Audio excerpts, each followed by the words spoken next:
me. Both of our dogs, right when we're about to start recording. I'm going to go put her upstairs. They're literally like, it's happening now. This is now the time I must drink. Okay. You're listening to A Scary State, and this week we're covering Hawaii. So, Lauren? Yes, Nora? Let's get scary. Hi, everyone. Hey, guys. Welcome back. So we have a few things to update. Well, I do have one scary story. Like, actually, it's so freaky. And this happened the other week. I think it may have happened like right before we recorded our last episode, but it may have been after. But it had to have been after because I feel like you would have told me. I was like, I would have definitely said something. But okay, so I went up into our attic, and we have the kind of attic where you pull down the stairs. Oh, yeah. Yeah, so it's like really rickety and scary to begin with. The really creepy attic where your head has to be the first thing that pops up. Exactly, yeah. And then you have to like quickly turn on the light so that you're not in pitch black. So the attic stairs are in his office. So he was like finishing up work. I had to go up there. And I'm up there moving around doing stuff. And then all of a sudden, the steps slam shut into the ceiling. Oh. And it wasn't Ian. He was working. Like, he swore it wasn't him. So our steps, you know, like when they get old, I guess, they lose their like... I don't know. They lose their ability to like stay in place. They're kind of more rickety because the house was built like 30 years ago. But I feel like that would just make it harder for you to like pull them down and harder for you to push them up. Not that it would just like I know fling up. I know. And so I literally oh my God, did you scream? I was quiet for a few seconds and I was like, don't panic. And then I was like, Ian.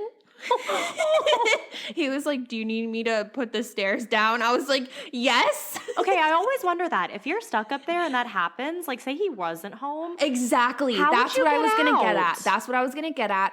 I'm glad I experienced that because I didn't know that they did that. I thought like you had, I didn't know it was that easy for them to shut.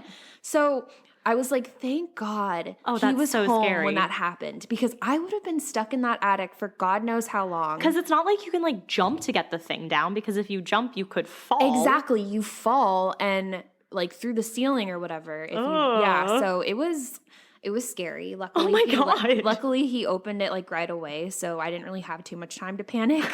But that was a close call. Like, even though that was like scary, I'm like, thank God he was there. Yeah, seriously. Yeah. So we've had that at your house, and then we've had the creepy times you looked over my shoulder, and then the creepy time the TV turned on. I know. Yeah, I know. This house is a little wild.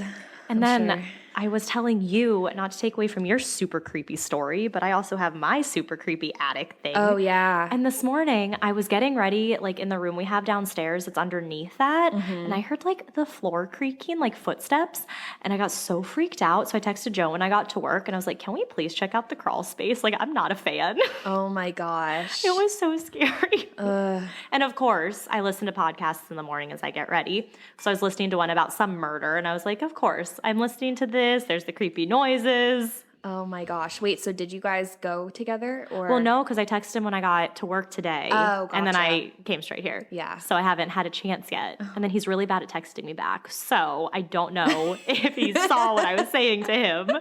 So I'll have to check it.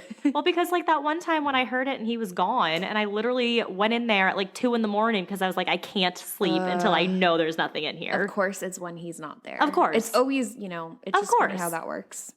Well, for you, never go into the attic when Ian's not I will here. never, ever. Like, even if we get new steps, because we do need new steps to going up to the attic, I still won't do it because lesson learned. I'll be getting a call. Hey, Lauren. Yeah. Like, what if I didn't have my phone? What if he was in the basement? Yes. Oh, that could have been so scary. Yeah. Well, it was scary, but it could have been really bad. Exactly. So that was my scary thing. Oh, and then speaking of like scary, Brian Laundrie, they determined his cause of death, shooting to the head. Mm-hmm. So, I mean... Self-inflicted. Yeah, self-inflicted. Yes. So it was ruled a suicide. And, I mean, I don't think anyone's shocked. No, unfortunately, I don't think anyone is. Yeah, and there was, like, a lot of criticism around, like, well, why can't they identify him? But apparently, and this is a little graphic, but what I read was that there was, like, a lot of pieces of his head missing, like, because, it, of how it happened. Yeah. So I think that they literally couldn't tell who it was. They had to do, like, dental records. So I believe the investigators, personally, because I feel like there's certain things that they can't tell us yet. Oh, yeah. Anything when it's an open investigation, there are things that we're not going to find out for a while. Yeah. I mean, I think his parents are super sketchy, but I do think that the investigators like legit needed to test and see who it was. So. So I am going to cover something. I can't remember if you said you were thinking about doing this one. Do you want me to do the state facts first? Oh, yeah. What am I doing? I was like, why are you looking at me like that? So Hawaii, well, because you looked at me and I was like, oh, she's going to do such a great segue. And then. Oh my God, my mic just fell. Okay, we're good. So Hawaii. Nicknamed the Aloha State, joined the Union. Nicknamed? Stop! Nicknamed! Okay, I thought no one was going to catch it. Sorry. This is what I've noticed. Sometimes I'll say a word, and in my head, it came out right. But when I hear it, it did not come out right. Same. And I'm like, I'm just not going to correct it. And it's happened on the podcast a couple times. Yes. But then it happened at work the other day, and my coworker, like, called me out on it. And I was like, shut up. I was like, I was hoping nothing would happen. Oh my gosh, my boss recently, he was like, we were talking about how we pronounce words. And he was like, there's a word you say that you say really strange. And I was like, can you please tell me what it is? And he was like, I can't remember. And I was like, next time you hear me say the word, just like interrupt me, stop me. I don't care how important it is. Like, tell me what it is. I don't know. I wonder what word I don't it is. know. And where is he? He's not from Virginia, is he? So, no, he lives in a different state. But so it could be that it's how we say it here. Yeah. And it's not how he says That's it there. very true. That's because true. I've never noticed you saying any words like. Thank you. Where that I'd be makes like, me feel better because we've talked a lot, so you would have heard it.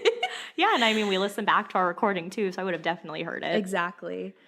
All right, Hawaii, nicknamed the Aloha State, joined the Union on August 21st, 1959, and became the 50th state. Hawaii has a few theories for how it got its name. One is that it's a combination of the words Hawa, which means traditional homeland, and I, which means small and ranging. Aww. Another theory is that the islands are named after Hawaii Loa, the person who discovered them. The last theory is that Hawaii comes from the name Hawaii, which was believed to be the home of the gods. Ooh. I should have looked up the last one a lot. Some of these names. So on Kauai, one of the islands, no buildings are allowed to be taller than a palm tree. It is illegal to get a tattoo either on your eyelid or behind your ear, which I think is a common tattoo place. Yeah. Not on the eyelid, but the ear part. Because it's easy to hide. Yeah. As a resident, you can actually be fined for not owning a boat. So I would like to state, though, that I found this information in an article, and I read the comments, and many people in the comments were saying that all of these facts were BS. So I don't really know what to, like, I can't confirm, can't deny anything. Maybe they were, like, a thing at one point. That's what I'm thinking, but they're fun and weird, so I talked about them. Yeah. So what might Hawaii and Alaska have in common? They both have the same highest recorded temperature of 100 degrees. So each place's highest recorded temperature was 100. What? Which is actually the lowest of any U.S. state's highest recorded temperature. Isn't that weird? Yeah. I thought that was interesting. Huh. Hawaii also has really long crawling centipedes. And not only do they have a very painful bite, but they're alien looking and super creepy. I pulled up a picture and I was like, I don't like this at all. Also, don't mess with Pele. She is the goddess of fire, lightning, wind, and volcanoes. She is thought to be the creator of the Hawaiian Islands. She is said to reside in the Kilauea volcano crater and has quite a temper. The story goes that she curses anyone who takes sand or volcanic rock from the island. Every year, hundreds of visitors who took sand or rocks have mailed it back to Hawaii, hoping it will end their streak of bad luck. So remember what I said about Joe, but I don't think he took it as like, let me take the sand. It was probably one of those like gift shops, you know, where you have like the cute little bottle and it's like your name. So I don't know. But I told him, I was like, we need to find this and send it back. He's like, I don't know where it is. And I was like, Joseph, the box jellyfish and the Portuguese man-o-war, two incredibly scary jellyfish, have been spotted in the waters around Hawaii. The man-o-war and box jellyfish's sting can actually kill a human. And Hawaii has one unidentified serial killer. So, Nora, now what were you going to tell us? So, the Haiku Stairs, also known as Stairway to Heaven.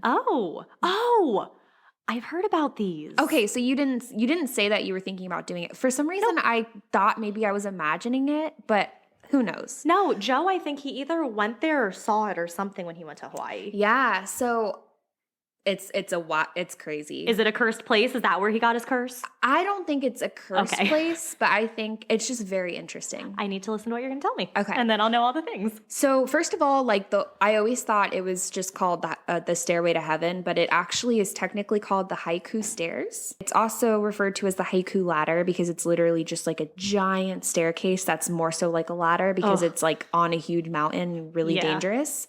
But it's a steep steel step structure that provided pedestrian access to former U.S. Navy communication facilities on the island of Oahu, Hawaii. Nice. Pearl Harbor happened at the end of 1941, so in 1942, contractors from the U.S. Navy began construction of the Haiku radio station, a top-secret facility that was to be used to transmit radio signals to Navy ships that were then operating throughout the Pacific. In order to obtain the necessary height for the antenna, the Navy stretched them across Haiku Valley because it acted as a natural amphitheater. In the mid-1950s, the wooden stairs were replaced by sections of metal steps and ramps added up to about almost 4,000 steps. Oh my God. The Coast Guard allowed access to the Stairway of Heaven in the 1970s, but stopped after an appearance on Magnum P.I. Have you ever heard of that? I've heard of it. I've never seen it. It was like a TV show in the 70s, 80s time frame. But that show had, I guess, an episode there, and it increased visitation a ton. Wouldn't that be a good thing? It wasn't because it wasn't meant to have that many people visiting it, you know? Okay, yeah. So the station and trail were closed to the public in 1987 because of that, but some remnant parts of the wooden ladder can actually be seen beside the metal steps to this day. Oh, that's cool. So today, there's no public access available, and there's a fine of $1,000 if you hike the stairs, but that hasn't really deterred many people. Like, people will literally go to Hawaii knowing that they're going to hike these stairs. So because they know that, they already know that you're not supposed to. So they're going to do it regardless. Okay, so then I take back saying he went there. He probably saw it. Yeah. I mentioned it. This is the type of thing that people like in their late 20s, early 20s do because they really have nothing to lose, you know? Yeah. And they really want to do it because it is gorgeous. Yeah. But about an average of 150 people hike the stairs each week. Oh my God. Yeah. So it's said that the view during the hike and at the very top as well are like breathtaking. I bet. And it's literally like in the middle of the mountains. So you're not having like anything built up around you. It's all just like natural. So pretty. Yeah. Nearby residents, though, have experienced trespassing and litter on their property since the stairs were built. And of course, numerous injuries have occurred over the years on the stairs, and it's not easy for rescuers to get to those people. Yeah. Some reasons the hike is so dangerous, even more than they used to be, is that strong winds and uprooted trees have damaged sections of the steps. So we're going to talk about some of the injuries, but before we do, how many people do you think have died on the stairs? 66. Ooh, that was specific. So people whose death were confirmed to be resulting from the hiking stairs, there has only been one death. Oh. But the media and like the town of Honolulu just do not want people hiking there because we'll get into why, but only one death. Oh, wow. Yeah. Definitely not what I was thinking. That's what I thought. I was shocked. Yeah. So in August of 2012, singer and comedian Fritz Hassenpusch died from an internal injury during his Stairway to Heaven climb. An internal injury. Yeah. Okay. So Fritz was a former island disc jockey and entertainer. He was a singer in the music group Schnaz in the 1970s and was on the island to record an album with artist Don Tiki. I've never heard of Don Tiki, but that sounds really Hawaiian. Yeah, it's a very cool name. Yeah. He was hiking with two other people when authorities said he either had a stroke or went into cardiac arrest while he was near the first landing of the stairs at about 4 a.m. Oh. It was common for people to hike the stairs, and it still is common for people to hike the stairs in the middle of the night since it's illegal to hike it. I feel like that increases the danger. Exactly. It really does. Thanks. It really does. And then you can't see you probably could, but you probably couldn't see all of like the views. Exactly. How you would want to, So I didn't even think of that. That's so true. Like that defeats the purpose, really. Yeah. So I don't know if people do it like so where they start the hike like around 3 so that they finish when it's starting to sunrise. Oh, maybe. I don't know. So you're getting up to the top when the sun's up? Yeah. But then you still have to climb down during the day. I don't know. Yeah, it's weird. Friends administered CPR on Fritz until fire crews arrived, but unfortunately Fritz was pronounced dead a short time later. And also like it's not like it's easy to get there. You pretty much have to get a helicopter to rescue people. A fire department helicopter had to wait until after sunrise to airlift his body from the trail. Fritz's longtime friend, Dennis Christensen, said, quote, "He was a truly unique personality, almost eccentric at times, but above all else, he was a great singer. I think a lot of people have heard Fritz and don't even know it. He was a really easy guy to be friends with. I know all of us, our heart really goes out to his family and to each other," end quote. Aww. So that was the only confirmed death on the stairs that were caused by the stairs. And when did that happen, you said? That happened in August of 2012. Oh, so almost 10 recently. years ago. Yeah. But the next story is about 18-year-old Daelin Moak Pua. So his nickname is Moak, but I'll refer to him as Pua. So he went missing on February 27th, 2015, when he was last seen boarding a bus in Oahu that Friday morning. Mm-hmm. He was visiting Oahu from the Big Island, and he told which was Honolulu. Yeah. And he told his grandmother that he planned to hike the Haiku Stairs against her advice. Always listen to grandma. Yeah. Honolulu police said Pua texted pictures of himself indicating he was on the trail of the Haiku Stairs around 11 o'clock a.m. despite what he told his grandmother. He hasn't been seen or heard from since. Pua posted a series of pictures on social media from his phone during the hike. Ooh, that's chilling. Yeah. And the family extensively studied these pictures, just looking for clues, and they did see something in the pictures. They found that there was a man in the background.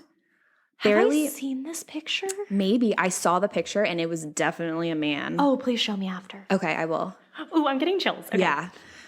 He was barely visible in the background, lurking in the bushes in one of Pua's pictures. Oh, I don't like this. Yeah. They believe that this mysterious man was probably following Pua, and they don't think that he knew the man was there. Oh my God. Yeah. Oh, that's so creepy. It gives me goosebumps. I wonder if he sent someone. You know what I mean? Yeah. Because there was so much brush, so he probably couldn't see the person. Yeah, and you can sometimes feel eyes on you. And then people do that. Like, I mean, women are taught to do that, to look behind you. You take pictures of yourself so that you get stuff in the background so you can look at it. Yeah. So, I mean, that could have been, well, if it's the picture I'm thinking, I would need to see it again. But it could be something like that. Yeah. Let me show you real quick. Ooh, yes. Oh, no, this is a different picture that I'm thinking of. Oh, how creepy. Yeah. Ugh. It's like a white man who looks about 30. And it's taken, the man is like below him. Yeah. So we'll post it and let us know what you think. Immediately after finding this in the picture, Pua's family and investigators had obviously a ton of questions. Mm-hmm. So they're like, who's this man? Was he just going to the bathroom in the bushes? Or did Pua realize that he wasn't alone? And the main question they had was, why did he never come forward? Yeah. Like, if you were, because I'm guessing they said, like, if you were on the trail, like, you won't get in trouble, come forward because there's someone missing. Yeah. So the search effort involved the fire department, local volunteers, drone operators, and even the U.S. Navy. On the Monday following the disappearance, 2 hikers reported hearing cries for help, extending the fire department's search into Tuesday, March 3rd, 2015, and then the official search was suspended at 4:44 p.m. Relatives and local volunteers continued to comb the area for any signs, but nothing was found.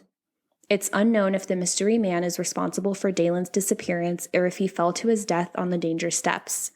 No sign of Daelin Pua has been found in the 6 years since his disappearance. Oh, it's always the weirdest when there's a disappearance and, like, their body's never found. Yeah. Hit the mic. And the thing is, like, if he fell, I just feel like... I mean, there would be something. Like, even if animals get to it or something, there would be something Exactly. there. It just seems so weird. And the fact that this guy was the last person to see him alive, most likely, like, it's just weird. Yeah. Those are the 2 deaths. One of them we're not really sure about the second one. Yeah. But there's also been a few injuries on the trail. I mean, I'm not surprised. Yeah. In 2018, a visitor from Utah named Jonathan McWillie, who later said he was aware he was trespassing, told Hawaii News Now that he was impaled on a wooden box with spikes after he fell from a fence trying to access the stairs. Why was there a wooden box with spikes? So my next line, you might be wondering how a wooden box with spikes got there. So it was a booby trap set up by locals to prevent trespassers from accessing the trail. Oh my God. But the trail, like, people would put up fence because their land was where the trail, like, it, like, went through it, like, access points. Yeah. They didn't know what to do to, like, I guess, stop the trespassers. Dang. Yeah. Maybe not a wooden box with I know, spikes, right? But, you know. So the man recounted his experience in an article and said, quote, "It was wet, it had been raining out, and my right foot slipped, which brought me down, and I just did a direct kind of neck plant on the nails," end quote. Oh. Jonathan added that he was taken to the ER after the incident around 2 a.m. on February 17th. And since it was the middle of the night, I'm guessing that he did not see that it was there. Oh my God. He underwent 2 hours of surgery to stitch up 2-inch deep puncture wounds after falling onto the contraption. And the contraption was attached to the homeowner's fence. He's lucky. Yeah, he is. So the owner of the property closest to the device declined to comment on the incident, but he said he deals with dozens of trespassing hikers daily despite guards and the threat of a $1,000 citation. Dang. Yeah. One resident, John Long, lives near another access route. He put up fences around his property to deter hikers as well. When asked about his neighbor's booby trap, he said, quote, "He shouldn't have been in the man's yard or whoever's yard it was. I'm not going to say it was a trap, but you don't belong there. Don't go into anybody's yard. I wouldn't trespass in someone's yard. I wouldn't want to invade someone's privacy," end quote. He sounds kind of scary. Yeah. I agree. He might be guilty of things as well. Or just fed up. I can see that too, like yeah. kind of both. Yeah. Especially, like, think about it. You have these creepy people, okay, not creepy people, but random people walking around your backyard at night. At night. And it can be creepy. Yeah. You know, like I can see why climbing on fences. Yeah. Yeah. And they put the fences there, like, to keep people away from them. Yeah. And to not access it. But yeah, I don't know. Huh. So Jonathan, the photographer who was victim to the booby trap, said he was willing to pay the fine if he was caught, because his trip was based around the hike. So like I said, people literally would go there like ready to pay the fine. Yeah, and I mean, if you're thinking about it, it's like you're paying for the experience. And exactly. People pay more money for other things. Yeah, exactly. So if they are able to actually get onto the trail, it's like even if they're caught on the trail, they were still able to experience it. So I think that's how they justify it. Huh. But he said that if he had gotten caught by police and were issued a trespassing violation, he would be fully willing to pay it. He added that he believes the homemade apparatus does more harm than good and is considered taking legal action. He added, quote, if you're putting nails, booby traps on your fence, it's not going to deter someone who has flown 6 hours to get there. Yeah. End quote. I feel like they're both in the wrong. Yeah. I feel like, I mean, I don't know. I am kind of torn because it is wrong, like knowing that you're going to be hurting someone by putting it there. But at the same time, if people are like on your property and totally disrespecting it and there's trash on the property, then it's like maybe they're just desperate. I just feel like the nail thing, if someone lands on that wrong, they could die. They could die. And that was Jonathan's point. He was like, I got impaled in the neck. I could have died. Like, if someone fell like an inch more, it would have gone into their head. Exactly. Like, that's dangerous. So that's why I'm like, okay, I'm a little torn. Yeah. But also, if you're trespassing, though, it's like, that's the thing. Legally, I think they're protected because they're just on someone else's property. Yeah, exactly. But he adds that you're already getting up at 1 a.m. to start the hike, so it's not a deterrent and it could kill someone. Yeah. So the stairs owner, which is the Board of Water Supply, declined to comment on the incident since it didn't happen on their property. It happened on private property. Valid. Yeah. So anyways, it's kind of like I don't know. I was a little torn when I read it. I get both sides, but apparently Jonathan was trying to sue the landowner. I feel like he wouldn't win. I don't think You're doing something illegal. You're trespassing on someone's property. It's a little entitled. Yeah. It's like that's your due for, you know. But Sorry, I keep coughing. In May of 2018, another rescue took place near the trail stairs. It was a Monday evening, and visiting male hikers were reported to be in distress. The pair reportedly began hiking from a nearby area around 8 a.m. and got lost en route to the stairs. They were hiking in an unsanctioned area when one of them slid about 45 feet and was injured. Ugh. Rescue personnel located the hikers at about 7 p.m., airlifted the injured male to the landing zone at a local park, and transferred him to City Emergency Medical Services paramedics. The fire department returned for the second hiker, but had to suspend operations due to hazardous conditions that night. The second hiker, who was told to shelter in place overnight, was rescued at about 6:30 a.m. the next morning. That would be so scary. That's what I'm saying. So the following day, when he was rescued, he was airlifted to the landing zone at a nearby park, and no injuries were reported for the second hiker. But he was alone for 12 hours. No, at night. Absolutely not. Yeah. I would have been so scared. I don't even like being alone in my house overnight. I know. I would not be able to do the woods. And it's like your friend just got airlifted and like very injured and you're just stuck there. Ugh, I could never. And then in April of this year, a 24-year-old hiker injured his knee while on the Haiku Stairs. He had fallen when hiking and was with a female companion. He had to be emergency lifted to the hospital. Luckily, he was with the companion, so he had help getting, assistance. But those were the only stories I could find surrounding dangers. So you would think it would be so much more. Yeah. But like the thing is, I feel like most of the injuries were avoidable because people were either hiking at night or like, I don't know, they were doing things making it a bit riskier. But after multiple years of debate over the metal stairs and handrails, which some people think should be preserved, it was announced in September of this year. Through a unanimous vote in the Council of Honolulu that the stairs would be dismantled as early as next year. Wow. Yeah. So Honolulu budgeted $1 million to dismantle the stairs, and officials stated that issues such as trespassing, personal injuries, invasive species, and overall safety of the public cannot be ignored, and it's inappropriate to have a high-use tourist attraction entering throughout this residential neighborhood, which lacks the capacity to provide appropriate facilities or parking. So I think a main thing is that the truthful main thing is that the cost of air travel to rescue the hikers was probably so much money.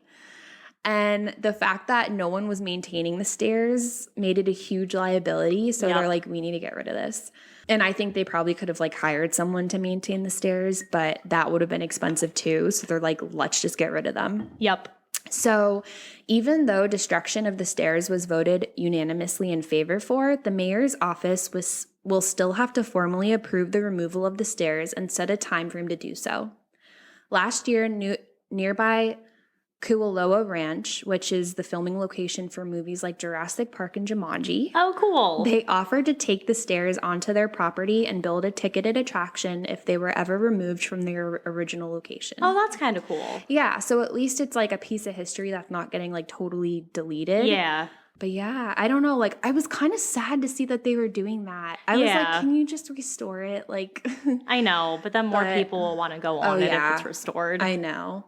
So that's the story of the Haiku Stairs that actually have not had like as many deaths as it's rumored to. Yeah. You know what I mean? Like, it's always like, oh my gosh, it's so dangerous. Like, people die on it. I couldn't find anything except for that one. Interesting. Yeah. You always find really cool things. You did this one, and then you did the petrified forest. Oh, yeah. Like things that if you think about it, you're like, oh, that's not that creepy. And then you hear about it, you're like, oh my God, that is so creepy. Oh, yeah, it is. All right. So today I'm going to talk about something. Okay. Located on the corner of 8th and Harding on the island of Oahu is one of the most haunted houses in Hawaii. What? The foundation of this house is on 2 beds of lava rocks. The infamous Kaimuki House, also known to many as Hawaii's Amityville Horror. But the legends surrounding the Kaimuki House still hold strong within the neighborhood and as well as all over the island. So let's get into some of the hauntings that have occurred in this house. Yes. Just jumping right on in. I'm pumped. Most of the documented stories began when a young couple moved into the house. At first, everything seemed fine, but soon enough, the people who lived next door began hearing loud bangs and the sound of things crashing coming from the house. Of course, the neighbors believed it was a domestic violence issue, so they called the police. When the police arrived, though, all parties involved were confused and were unable to fully explain what had happened, but all that the couple was able to gather, the ones who lived in the house, was that they were, quote, being attacked by something that they could not even see. Oh. Yeah. After the unexplained violence and attack that the young couple had experienced, they quickly moved out, and that's all that they said about it. So after they moved out, a single mother and her 3 children moved in. But in the summer of 1942, the police were called again. As the cops were pulling up to the house, they saw a woman outside screaming, "She's trying to kill my children!" The police ran into the house to an unexplained terror. Ooh. For over an hour, the police watched helplessly as the 3 children who lived at this house, a 10-year-old boy and his 2 sisters, 18 and 20, were thrown around the room, slapped, and levitated, all by an unseen force. The police could only stand there as all of this was going on, as they weren't able to do anything. This event was published in a local paper and made the front page, where it remained for many days. It was titled, quote, "Police Called to Shoo Ghost from Kaimuki."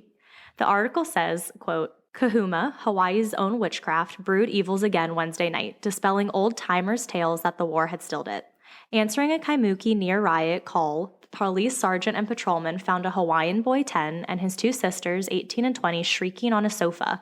The mother, besides shrieking, was waving tea leaves and sprinkling Hawaiian salt to ward off ghosts. She said her son had detected an odor of ghost. Angry at being found out, the spirits first attacked him, then began repeated attempts to strangle his sisters, she said. Oh my gosh. Quote, "My husband, who left me, is to blame," the mother added.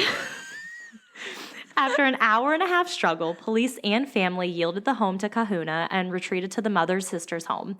As they left and sleepless neighbors gave thanks, the mother turned on the sergeant. "Look, you have goose pimples too." So that's the article that was literally posted in the newspaper. What the heck? So a kahuna is actually a person who is knowledgeable in the ancient ways, so someone who's like a shaman of sorts. So the woman believed that her husband was a kahuna, but that thought was quickly dispelled, and it was also dispelled that her husband was behind the violent hauntings. So this newspaper article actually inspired a writer named Arthur McDougall, who wrote a fictional and more violent story. In his, the children were actually ripped apart right in front of their mother. Oh my gosh. Obviously, we know this has to be fictional because we have the account of what actually happened as documented in the newspaper, but you know, people will do what they do.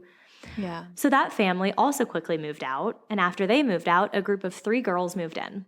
While they were living in the house, they would hear strange noises. It would sound like someone was moving around and talking. One girl even felt a hand on her arm. The girls decided that they didn't want to stay in the house one night, and all went to Papakulea to stay the night at one of the girls' mothers' homes. But they wanted a policeman to follow them there to make sure they got there safely, so they called the cops. When the officer arrived, he found the 3 girls all standing outside with a look of absolute terror on their faces. The girls told the officer about their plan to sleep at a different house that night, and the officer agreed to follow them to their destination to make sure they made it there safely, which is actually really nice. Yeah, that is. Everyone got into their respective cars and started driving down Wa'ali Avenue. All of a sudden, the girl driving her car pulled into a side parking lot. The policeman looked into the car from behind and said that it looked like the girl in the middle of the front seat was fighting off someone or something that could not be seen. It looked like she was being strangled. Oh my gosh. The officer jumped out of his car and ran to the girl's car to help. In his retelling of the story, the officer said, quote, "A big, strong, calloused hand that could not possibly belong to a teenaged girl grabbed my arm and twisted it. Oh, God. I radioed for assistance." The officer called back up and reported that there was a ghost in the car. When the responding officer arrived, he noticed that the cop who had called for backup was as white as a sheet and the girls were hysterical. The officer said that he told the girl who had been strangled to get into his car and the other 2 would follow him to Papakulea. But as soon as the girl got into the cop car, the motor died and would not turn back on. She moved back to her original car and the cop's car started right up. The girl started driving again and got only about 5 yards when suddenly the door flew open and the girl who had been strangled fell out onto the road. The girl immediately started tearing at her throat as if someone were trying to choke her. The 2 policemen couldn't do a thing. They couldn't do anything as they watched the young girl get strangled to death. But other stories say she wasn't killed, but some stories say she was, so I don't really know. I hope she wasn't. I know, but this is terrifying because it shows the spirit can actually leave the house and follow people. Needless to say, those girls quickly left, and a new couple moved in the spring of 1977, a couple who did not know about the history of the house. So at first, nothing happened and the couple remained oblivious to the horrors the house contains. That all changed on Mother's Day. They had just returned home from a traditional Mother's Day dinner. They got ready for bed and retired for the night around 8 p.m. My kind of people. Same. Well, midnight came around and the temperature in the room dropped drastically, though there was no wind coming in through the windows. This woke the woman up, who saw a white figure of a woman standing at the foot of her bed. But this woman's spirit had a startling appearance. She had no arms and no legs. Ooh. Well, the alive woman got up and tried to wake up her husband, but just as she did that, the figure disappeared. So the couple was obviously frightened by what happened, so they called their reverend. When they met with him, he said that their visitor was just a wandering, harmless spirit who was trying to move on and just needed a little help in doing so. Doesn't seem so harmless, but okay. Not at all. He told them they should put out some food and water every night on a table in the area where they saw the figure. What, for Santa? Who does that? Well, they did. And they were told to toss it out the window at dusk as an offering. So kind of toss like it Santa. out the window? I don't know. So the couple did this for a whole week and the figure never appeared again. Wow. So, I mean, it kind of worked. The priest told the couple that he believed what was haunting them was akasha. So akasha is a type of presence or demon. It's a Japanese entity that steals the corpses of those who have died as a result of accumulated evil deeds. So they also bring bodies to hell as punishment for committing mortal sin during life. They travel the world on a burning chariot and travel to funerals and cemeteries, which is where and how they collect the corpses. They're also described as being a humanoid cat demon with the head of a cat or tiger and a burning tail.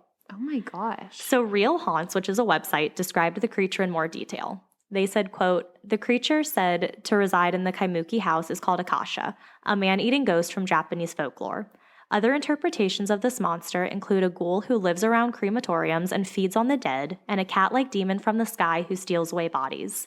However, all three versions have one thing in common: its insatiable hunger for blood and corpses." So I was looking up these things and it was so creepy. So what is interesting, though, is that there are different ways that one can be protected from kashas based on the region where they live. So one region will perform the funeral twice, but a rock will be placed inside the coffin during the first funeral. This protects the corpse from being stolen. Another region will place a hair razor. I don't know what that is. Is that just like a razor for your I think hair? it's just a razor, right? Oh, but they'll place a hair razor on top of the coffin to protect the corpse. Another will chant, "I will not let Baku feed on this," or "I will not let Kasha feed on this" during the funeral procession.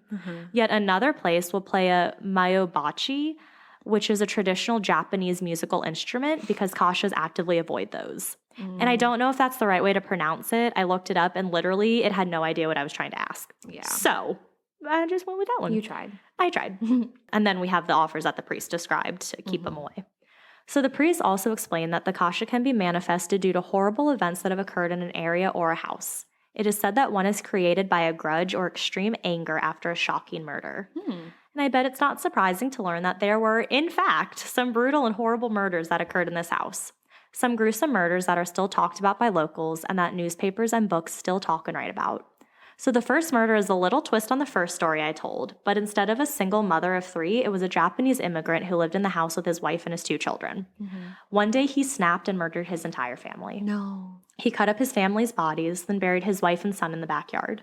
Police found their bodies buried in the garden, but the daughter's was never found. They say her corpse was hidden somewhere in the house. Not surprisingly, the house stood abandoned for many years following this incident, but after some time, another couple moved in. The 2 women who moved in were said to be dating. One woman started to cheat on her partner with a man, while the man finds out that she is also dating the other woman and becomes insanely jealous. Taken over by rage, he kills her, her girlfriend, and then himself. All within the walls of the house. They were found a few days later. So after these 2 gruesome events is when people started to report the hauntings, which lead many to believe that these murders are what created the kasha, which haunts this house.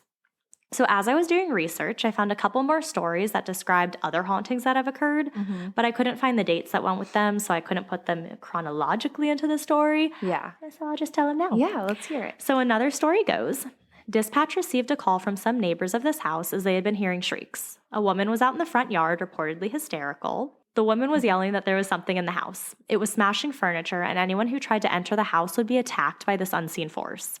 The force seemed to be after the woman's son. When the officers were able to get into the house, they saw the woman's son floating right in the middle of the room. So how it sounds to me is there's all this chaos going on. Things are flying and this guy is just floating in the middle. Oh my God. That's how it looks to me. So the officers reported that this attack went on for close to an hour. So it does sound very similar to the first story I talked about, which is kind of interesting. So all of the items in the house, the furniture, plates, glasses, all the things, had been completely smashed and were laying on the floor in a million bits. They described it as if a tornado had torn through the house. And then apparently the boy, still floating and suspended in the air, all of a sudden had his arms, legs, and head ripped from his torso. Oh, like the ghost. Like that thing they talk. All in front of his mother. But to me, this story really sounds like the fictional story that Arthur McDougall wrote, the man I mentioned earlier, but I don't know. So after this incident, the house stood vacant, as it always seems to do after a horrible event. But before that one actually happened, a different family had resided in the house and experienced the same thing. So a single mother had moved in with her 2 children. Both of these children had been killed by the entity that lived in the house as well. Also ripped apart by an invisible force right in front of their mother and many police officers who had responded to the scene after getting calls of screams and commotion occurring in the house from concerned neighbors. So this one also sounds similar to the story that McDougall wrote. Yeah. But what's different about this one is that apparently this one had it was recorded in an actual police report. So there's actual proof that this one happened. That's interesting. And so it's I feel like it's a little more realistic. Yeah. In a way. So it could be considered credible. Yeah. But I couldn't find the report, but it's said to be out there, so who knows?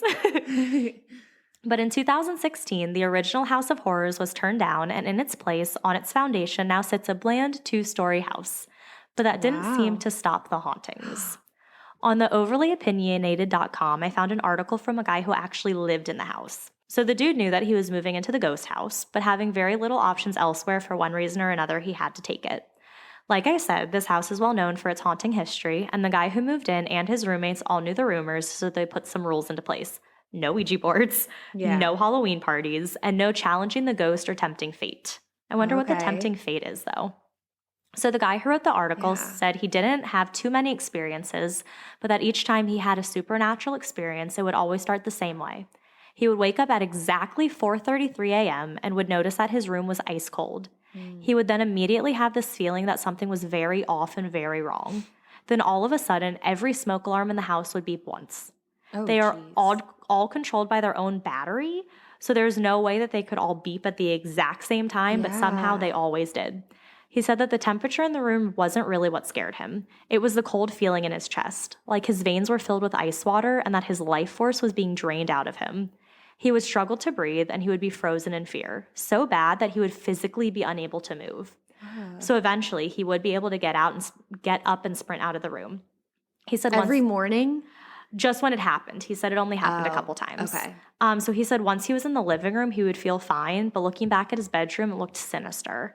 He said that this exact situation happened to him 3 times, which is still 3 times too many. I'm not trying to wake up like that. I don't want that ever. But the guy said he doesn't regret living here at all. He even rated it a 7 out of 10 for the experience. What? So I don't know. I don't know if I trust his opinion. A really good sport, apparently. Yeah. So many books have been written about this house, and interestingly enough, The Kasha of Kaimuki is actually being adapted to be a play produced by Hannah and Anna Rose Epstein. So I have Epstein, but I don't think they're related. Okay. But I have no idea how they're going to make this into a play, but I'm kind of interested. A lot of fake blood. Yeah, probably. Ghost figures. So that is the Kaimuki House in Hawaii. Nice. Yeah. That was interesting. It was really interesting. It's crazy that it continued even past the new house being there, that creeps me out. Yeah, so there's something there that's holding it. I don't know, I don't like that. Yeah, I don't like it. One bit. All right, guys. Well, thank you so much for listening. We hope that you enjoyed our episode. And please review us on Apple Podcasts. Leave us a 5-star review. And if you leave a comment, we will definitely give you a shout out in our next episode. Yes. And then also follow us on Facebook, Instagram, YouTube, a Scary State podcast. We would love that so much. All the things. Everything. And if you have a personal story, a scary story, anything, please send it to us at ascarystatepodcast@gmail.com. All right, guys, we'll stay scary. Stay safe.